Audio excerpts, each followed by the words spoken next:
ৰাজ্যত অব্যাহত আছে হাতী মানুহৰ সংঘাত। নগাঁৱতো বিভিন্ন প্ৰান্তত এতিয়া এটা উন্মাদ হাতীয়ে উপদ্ৰৱ চলোৱা দেখিবলৈ পোৱা গৈছে। আৰু লগতে এতিয়া এটা বন্যহস্তীয়ে নিদ্ৰা হৰিছে চামগুৰিৰ বিভিন্ন অঞ্চলৰ গঞা ৰাইজৰ।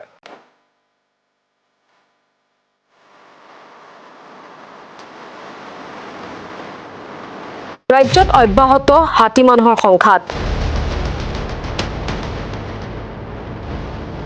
নগৰ চামগুৰিত ভয়ংকৰ ৰূপ লৈছে হাতী মানুহৰ সংঘাতে।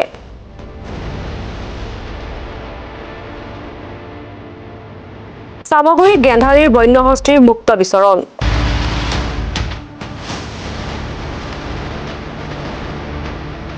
বন্যহস্তীয়ে প্ৰাণ ললে দুজনকৈ লোকৰ।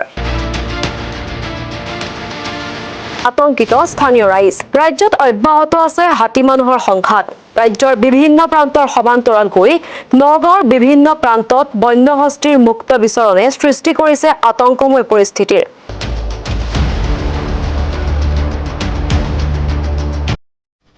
নিশা হলেই নগাঁৱৰ চামগুৰিৰ বিভিন্ন অঞ্চলত উপদ্ৰৱ চলাই এটা বন্যহস্তীয়ে। নিশা হোৱাৰ লগে লগে আতংকিত হৈ পৰে গঞা ৰাইজ। বন্যহস্তীটোৱে লণ্ডভণ্ড কৰে স্থানীয় ৰাইজৰ ঘৰ দুৱাৰৰ লগতে নষ্ট কৰে কৃষিভূমি। বিগত দিনকেইটাতো চলি আছিল গজৰাজৰ উপদ্ৰৱ।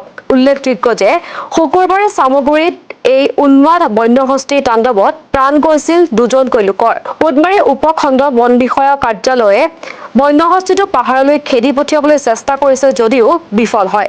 কেৱল চামগুৰিয়ে নহয়, নগাঁৱৰ বিভিন্ন অঞ্চলত বৰ্তমান অব্যাহত আছে বন্যহস্তীৰ উপদ্ৰৱ। বিগত বহু বছৰ ধৰি এনেদৰে ৰাজ্যত অব্যাহত আছে হাতী মানুহৰ সংঘাত।